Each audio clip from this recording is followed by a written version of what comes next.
اور بھائیوں یہ ٹوکیو کی شامیں ہیں، آپ دیکھ لو ٹوکیو میں 2-2:30 بجے شام ہو جاتی ہے. اور یہ ٹوکیو کے نظارے ہیں، آخری نظارے ہیں، کیونکہ میرا بھی آج لاسٹ دن ہے یہاں پہ، اور اس کے بعد میں فلائی کروں گا آگے ڈیسٹینیشن کے لیے.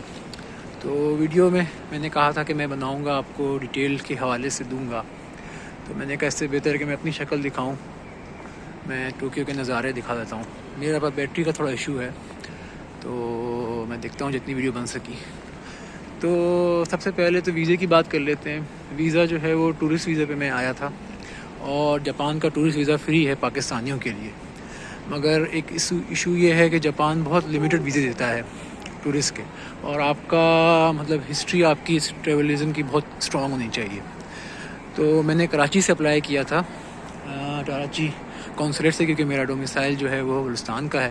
تو سندھ اور بلوچستان والے صرف کراچی سے اپلائی کر سکتے ہیں، اور باقی ریسٹ آف پاکستان وہ اسلام آباد ایمبیسی سے ڈائریکٹ اپلائی کرتے ہیں. وہاں پر رش بہت زیادہ ہوتا ہے، مگر کراچی پہ رش بالکل نہیں تھا. 3 یا 4 لوگ بھی نہیں تھے مشکل سے، موسٹلی 2-3 اسٹوڈنٹس تھے، اور ویزے تھے بزنس ویزے تھے.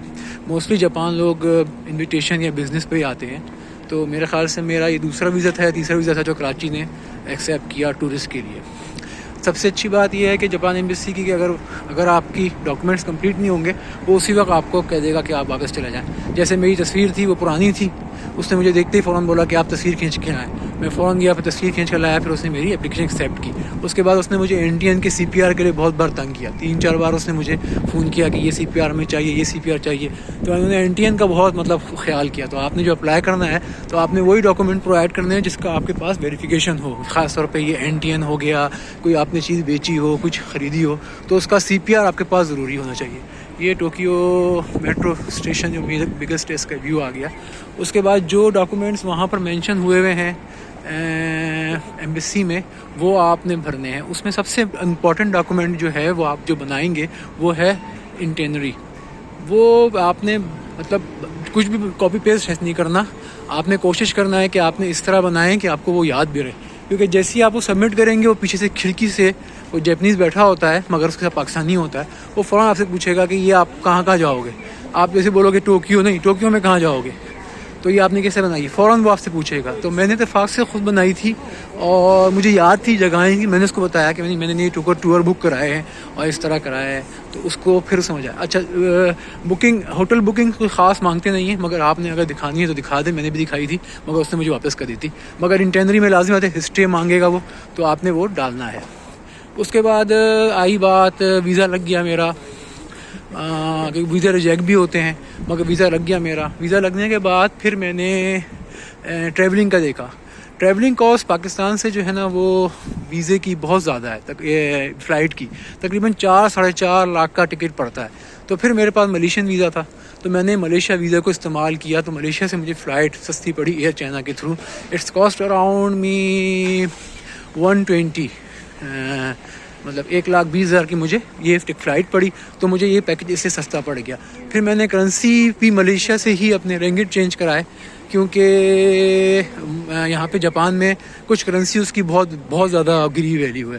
ڈالر اگر آپ لے آنا چاہتے ہیں تو صحیح ہے، ڈالر لے آئیں، ڈالر سے اچھا ہے. اور اس کے بعد میں پھر جب یہاں پر آیا، تو اس کے بعد یہاں پر آنے کے بعد سب سے پہلے اس سے پہلے میں یہ بتا دوں کہ جاپان جو ہے وہ ڈیپورٹ بہت کرتا ہے بندوں کو. تو میں بھی جب تک اوساکا کو کلیئر نہیں کیا، میں نے بھی جو ہے نا وہ مطلب اس وقت تک میرے دل میں یہ ڈر تھا کہ میں کہیں ڈیپورٹ نہ آ جاؤں. جاپان جو ہے وہ ڈیپورٹ بہت کرتا ہے، بہت زیادہ ڈیپورٹ کرتا ہے. میں نے ویڈیوز میں دیکھا تھا لوگوں کی، تو لوگوں کی ویڈیو سے مجھے فائدہ ہوا کہ انہوں نے بتایا کہ آپ سے وہ سوالات پوچھتے ہیں امیگریشن والا. کیونکہ میں تو یورپ بھی گیا ہوا ہوں، وہاں بہت سی جگہوں پہ گیا ہوں، تو وہاں تو کوئی سوال نہیں پوچھا تھا. حالانکہ میں یورپ میں بڑا ڈر رہا تھا کہ پتہ نہیں کیا پوچھیں گے کیا نہیں پوچھیں گے. تو مگر وہاں پہ اس نے جیسے ہی جاپان امیگریشن پہ آیا، تو ایک بڈھا سا بندہ بیٹھا ہوا تھا. اس نے مجھ سے تقریباً 4-5 سوال ٹھک ٹھک کر کے پوچھ دیے، چھوٹی پھوٹی انگلش کے اندر. سب سے پہلے اس نے مجھے پوچھا کہ کہاں جاؤ گے. میں نے اس کو بتایا بھائی میں یہاں جاؤں گا. اچھا یہ پہلا ٹائم ہے؟ میں نے کہا جی پہلا ٹائم. پھر اس نے میرا پاسپورٹ دیکھا. پھر اس نے میرا پاسپورٹ دیکھا، وہ فل آف ویزوں سے لگا ہوا تھا. پھر اس نے سوال پوچھا بیجنگ سے کیوں آ رہے ہو. میں نے کہا میں ملیشیا میں پڑھتا ہوں، تو بیجنگ سے اس لیے آ رہا ہوں کیونکہ میں نے بیجنگ فلائٹ لی ہے.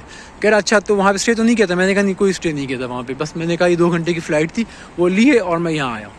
تو اس نے کہا اچھا اب صحیح ہے، چلو ٹھیک ہو گیا. پھر اس نے میرے پاسپورٹ پہ اسٹیمپ نہیں اسٹیکر لگاتے ہیں. یہاں پر جاپان کے اندر یہ واحد ملک ہے جتنے میں نے ملک گھومے ہیں 30-35 ممالک جہاں پہ اسٹیکر لگاتے ہیں آپ کی پاسپورٹ کے اوپر. اس نے پاسپورٹ پہ اسٹیکر لگایا اور مجھے کلیئر کیا. پھر جب میں کسٹم میں آیا تو باقی جیسے ملیشیا ہے یا باقی ممالک ہیں کسٹم پہ بس وہ اسکین کرتے ہیں نہیں، یہاں پر تو اس نے پورا بیگ میرا کھلوایا. میں نے اس کو بتایا ابھی ڈیکلیریشن کے اندر لکھا، میں نے کہا میرے پاس کچھ نہیں ہے، نہ پیسے ہیں، نہ گولڈ ہے، نہ کوئی سگریٹ ہے. مگر اس نے کہا نہیں بھائی نہیں دکھاؤ. اس نے پوری میرا بیگ پورا کھولا. جیسے اس نے بیگ کھولا تو فوراً میری پینٹیں گری. تو اس نے کہا okay okay I understand only cloth. میں نے کہا yes I am tourist, no need to think. تو دوسرا یہ کہ پھر میں نے یہاں سے ایگزٹ کیا. ایگزٹ کرنے کے بعد میں باہر آیا. باہر آنے کے بعد یہاں پہ ایک IC کارڈ ملتا ہے جسے کہتے ہیں آئیکوکا کارڈ. یہ ملیشیا میں بھی ہوتا ہے مگر ملیشیا میں اتنا ایڈوانس نہیں ہے، یہاں بہت ایڈوانس ہے. تو میں نے وہ شروع میں ہی لے لیا اور اس میں پیسے ڈال لیے اور اس سے میں نے ساری ٹریولنگ کری، میٹرو کی، ایون یہاں تک کہ میں نے گروسریز سے خریدی، ناشتہ خریدتا تھا، جہاں کھانا کھاتا تھا اس کے پیسے اسی سے پے کرتا تھا. تو آپ اس سے ہر چیز کر سکتے ہیں سوائے یہ جو ٹورسٹ اٹریکشن کے انٹرنس ٹکٹس ہیں، اس کے علاوہ آپ اس کے پہ ہر چیز آپ اس پہ کر سکتے ہیں. تو اس سے یہ فائدہ ہوا کہ مجھے کیش کیری کرنا نہیں پڑا کیونکہ یہاں پہ کوائنز بھی ہیں، یہاں پہ ہر چیز ہے اور ان کے نوٹس بھی بڑے بڑے ہوتے ہیں. تو مجھے یہ فائدہ ہوا. تو میں ملیشیا سے کرنسی کرا کر لایا تھا، میں نے اس میں ڈال دیتا تھا کارڈ کے اندر. میں کارڈ کی تصویر بھی آپ کو دکھا دوں گا. تو یہ سب انٹرنیٹ سے میں نے انفارمیشن لی تھی، ساری انفارمیشن میں نے انٹرنیٹ سے لی تھی اور کہیں سے بھی کوئی انفارمیشن نہیں لی. اب آتی ہے بات جیسے میں آیا یہاں پر میں کس سے ملا کیا کیا. تو یہاں میرا ایک دوست تھا مگر اس کی بس میٹنگس کی حوالے سے میں آیا تھا جس سے میں نے چیمبر آف کامرس سے ریلیٹ کیا آپ کو. مگر مجھے چیمبر آف کامرس نے ویزا نہیں دیا تھا کیونکہ اگر میں چیمبر آف کامرس سے ویزا لیتا تو میرے ویزے کا اسٹیٹس چینج ہو جاتا. تو انہوں نے مجھے کہا تھا کہ آپ کوشش کر کے ویزا لے لو اور پھر ہم آپ کو آگے جو ہے نا پروموٹ کر لیں گے، مگر آپ یہ بتانا نہیں کہ آپ یہاں پہ کوئی میٹنگ شیٹنگ کے لیے آئیں. تو اس سے پھر میں نگویا گیا. نگویا میں وہاں پہ میٹنگ تھی. وہاں پر میں نے یہ دیکھا کہ پاکستانی ڈائریکٹ ویب سائٹ پہ اپلائی کرتے ہیں، جو بھی کمپنی کی ویب سائٹ ہوتی ہے اس کے تھرو وہ آ جاتے ہیں. یہاں پہ جاپان میں ایک رول ہے کہ آپ نے کسی کو پیسے ویسے نہیں دینے، آپ نے ڈائریکٹ کمپنی کے میں اپلائی کرنا ہے. وہاں پہ لکھا ہوگا انٹرنیشنل اپارچونیٹیز، نیشنل اپارچونیٹیز اور واٹ ایور دے ایلس. سو اس پہ آپ نے اپلائی کرنا ہے. اس پہ آپ اپلائی کریں گے آپ کو فوراً جو ہے نا وہ پوری انفارمیشن اور ہر چیز آپ کو جو ہے نا وہ مل جائے گی. اس سے یہ فائدہ ہوگا کہ آپ ڈائریکٹ اپلائی کریں گے، کسی کو کچھ پیسے نہیں پڑے گا.